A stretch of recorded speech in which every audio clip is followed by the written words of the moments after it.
How to fix process is not responding problem. So let's go. So first go to setting. Now click on additional setting. Tap on application management.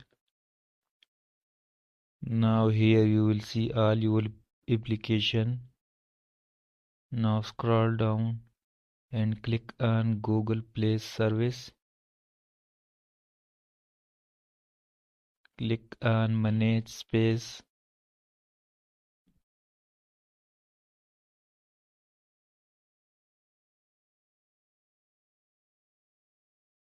Now clear all data.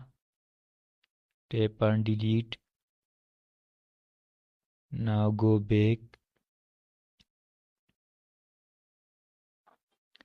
and click on storage. Click on file cleanup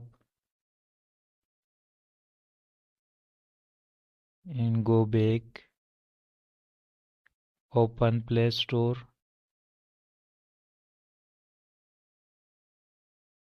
Click on profile.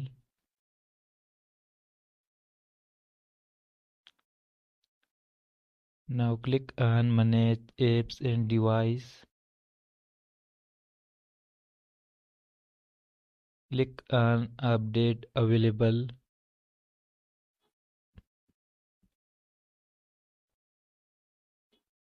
First update all these apps.